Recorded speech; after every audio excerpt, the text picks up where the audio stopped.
Main class library science এটা দেখাচ্ছি। এখানে দেখো এই যে লাইব্রেরি সায়েন্স চ্যাপ্টার 92 লেখা আছে। আমরা প্রথমে যে কন্টেন্টস আছে সেই কন্টেন্টস থেকে আমরা এটা পেয়েছি। তাহলে লাইব্রেরি সায়েন্স আমি এখানে পেলাম। তার তলায় এদের ফ্যাসেট ফর্মুলা, এই ফ্যাসেট ফর্মুলা কি বলা আছে, এই ফ্যাসেট ফর্মুলা অনুযায়ী আমাকে সিনথেসিস করতে হবে, অর্থাৎ নাম্বারটা কনস্ট্রাক্ট করতে হবে, ক্লাস নাম্বারটা। দেখো এখানে পরিষ্কার বলা আছে 2p তারপরে সেমিকলন m কোলন e কাম 2p। এখানে টাইম এবং স্পেস আইসোলেট এবং টাইম আইসোলেটের জন্য ফ্যাসেট ফর্মুলায় কোনো নির্দেশ দেওয়া থাকে না। ওটাকে আমাকে একবারে রুলস অ্যান্ড রেগুলেশনে বলা আছে যে স্পেসের আগে ডট বসবে, টাইমের আগে ইনভার্টেড কমা বসবে, সেই অনুযায়ী আমরা নাম্বার তৈরি করব যখন যেখানে থাকবে তখন। প্রত্যেকটা পাঁচটাই ফ্যাসেট যে থাকবে কোনো নির্দিষ্ট বিষয়ের মধ্যে সেটা নাও হতে পারে, যতটা থাকবে আমি ঠিক ততটাই তৈরি করব। তাহলে এই ক্ষেত্রে আমি যে প্রবলেমটা ধরেছিলাম, ওই যেটা বললাম যে আগের প্রবলেমে দেখালাম সার্কুলেশন, যেটা যে কলেজ লাইব্রেরিতে পিরিয়ডিক্যাল সার্কুলেশন এবং 1966 সালের ইন্ডিয়ার কলেজ লাইব্রেরিগুলোতে কিভাবে সার্কুলেট হতো সেই সংক্রান্ত বই। তাহলে সেখানে আমরা প্রথমেই তোমাকে মেন ক্লাসের ফ্যাসেট ফর্মুলার প্রথম যে সংখ্যাটা থাকবে বা লেটার থাকবে সেটা হবে মেন ক্লাসের নাম্বার, মানে লাইব্রেরি সায়েন্সের নাম্বার। তাহলে লাইব্রেরি সায়েন্সের ফ্যাসেট ফর্মুলা কি আছে 2। এই যে ফ্যাসেট ফর্মুলা উপরে দেওয়া আছে, এখানে কিন্তু ফ্যাসেট ফর্মুলা বলে লেখা নেই, কিন্তু তোমাকে প্রত্যেকটা মেন ক্লাসের ওপরে টপে যেটা থাকবে সেটাই হচ্ছে ডিডিসিসির মেন ক্লাস, এই সরি ফ্যাসেট ফর্মুলা। তাহলে এই ফ্যাসেট ফর্মুলা 2p, তাহলে 2 মানেই হচ্ছে তোমার library science main class. p হচ্ছে পার্সোনালিটি, পার্সোনালিটি কলেজ লাইব্রেরি, যেখানে আমি তোমাকে আগের দেখালাম যে পার্সোনালিটি মিনস হচ্ছে কলেজ লাইব্রেরি। সেটা কি, সেটা এই যে দেখো ফর্মুলা এখানে আমি দেখেছিলাম, লাইব্রেরি সার্ভিস হচ্ছে MC2 দেখতে পাচ্ছ, MC2,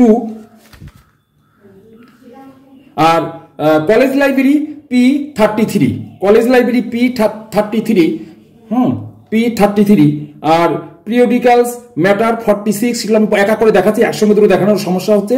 সার্কুলেশন E6 এবং ইন্ডিয়া S44 আর 1996 টাইম, এটা আমি দেখাচ্ছি আলাদা করে। আমি তার আগে এই তোমাদের মেন ক্লাসের সঙ্গে একটু পরিচয় করাই। তাহলে দেখো প্রথমে উপরে এগুলো খুব ছোট ছোট করে লেখা আছে, তোমাদের বই না হলে তোমরা পাশে না নিলে বুঝতে পারবে না।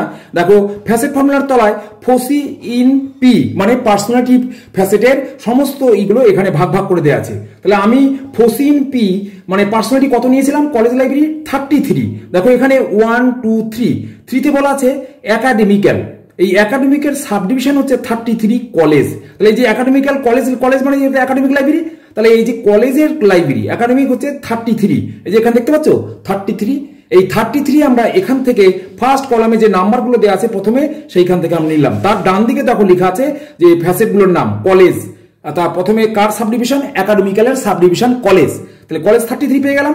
নেক্সট পয়েন্ট হচ্ছে কি পিরিয়ডিক্যাল ম্যাটার, তাহলে পার্সোনালিটি ম্যাটারটি কি পিরিয়ডিক্যালস, এর নাম্বারটা কোথায় পেয়েছি, এখানে দেখো ফসি ইন পি, এখানে পরের লাইনে বলা আছে ফসি ইন পি কোথা থেকে দেখতে বলেছে, দেখো এখানে সরি ফসি ইন পি কেন বলছি, ফসি ইন পি তো বলা হয়ে গেল, এবার ফসি ইন এম বলবো। দেখো পরের দিকে পরের রোতে প্রথম রোতে শেষ হয়ে গেল, এটা প্রথম রো, মাঝখানে আমাদের ওই নোটেশনগুলো দেওয়া আছে কার এগেনস্টে কত নোটেশন। পরের রোটা দেখো বলা আছে যে প্রথমে আমাকে নাম্বারগুলো প্রথম রোড নাম্বার প্লাস ফ্যাসেটগুলো, তারপরে দ্বিতীয় নাম্বার তার ফ্যাসেটগুলো। তাহলে এর এগেন্সটে দেখো উপরে হেডিং দেওয়া আছে foci in M, foci in M দেখতে পেয়েছি কিনা তোমরা দেখে নাও, ফসি ইন এম।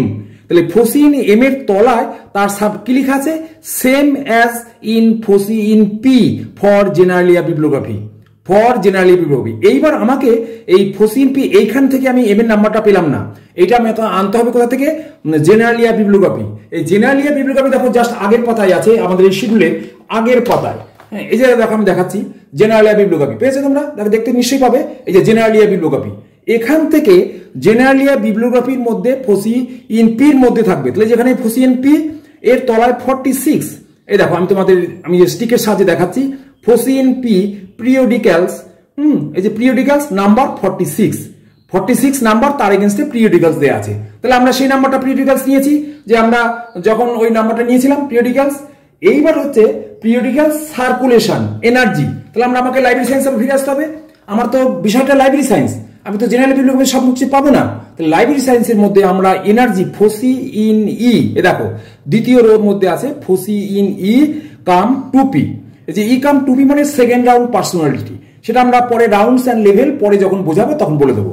এখন শুধু তোমরা দেখে রাখো যে আমাদের ফসি in E come to P, সেটা আমার নাম্বার কত? আমার নাম্বার হচ্ছে সার্কুলেশন, মানে ইস্যু রিটার্ন, গ্রন্থাগার থেকে কলেজ লাইব্রেরি থেকে পত্রিকাগুলো কিভাবে যাচ্ছে আবার কিভাবে ফেরত আসছে, ওটাকে বলা হয় সার্কুলেশন। তার নাম্বার কত দেওয়া আছে?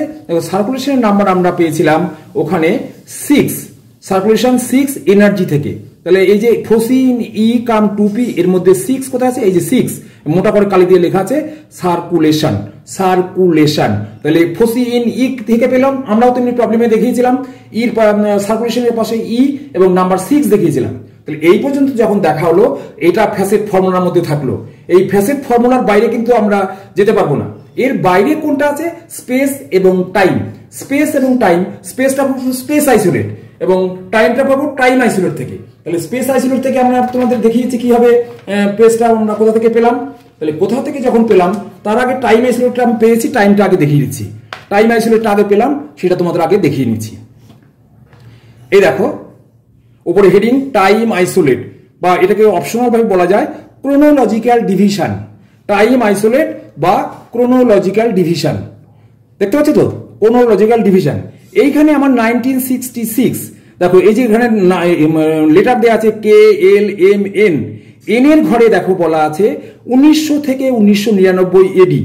1900 থেকে 1999 এডি মানে আমার 1966 সাল, আমার হচ্ছে 1966 সাল। তাহলে 1966 সাল যদি হয় তাহলে এন এর এই রোর মধ্যেই পড়বে, এই কলামের মধ্যে বা রোর যাই বলো না কেন। তাহলে এন এর কলমে আছে 1900 থেকে 1966, এই গ্রুপের মধ্যে যখন পড়লো তখন আমাকে এই লেটারটা প্রথমে নিতে হবে, মানে এনটা নেব।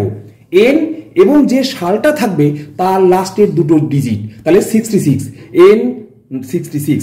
তার আগে কানেক্টিং সিম্বল কি হবে? ইনভার্টেড কমা বা উল্টো কমা। তাহলে এইবার কি দেখো যে পরের স্টেজে আমি তোমাকে দেখাচ্ছি স্পেস আইসোলেটটা। টাইমটা আগে দেখানো হয়ে গেল, আমি যেহেতু আগে পেলাম। এবার স্পেসে চলে যাচ্ছি। টার 4 স্পেস আইসোলেট, এটাকে আবার সংক্ষেপে বলা হয়, মানে অপশনাল হিসেবে বলা হয় জিওগ্রাফিক্যাল সাবডিভিশন। স্পেস আইসোলেট অথবা জিওগ্রাফিক্যাল সাবডিভিশন। এইখানে পর পর ভাগ করে দেওয়া আছে। একদম টপে দেওয়া আছে 4 মানে এশিয়া। তাহলে ইন্ডিয়া এশিয়ান কান্ট্রি, তাহলে এশিয়ান কান্ট্রি যদি হয় এর সাবডিভিশন ধরো 43, 44 কোথায় গেল? পরের পাতায় আসবে। এই যে দেখো 44, এই যে 44 ইন্ডিয়া, তোমরা নিশ্চয়ই দেখতে পাচ্ছ 44 ইন্ডিয়া। তাহলে উপরে কি করে দেখানো যায় সেটা আমি পরে দেখাচ্ছি তোমাদের কিভাবে সিনথেসিস করেছি। সিনথেসিস করতে হবে এইভাবে, দেখো আমি উপরে লিখলাম সিনথেসিস।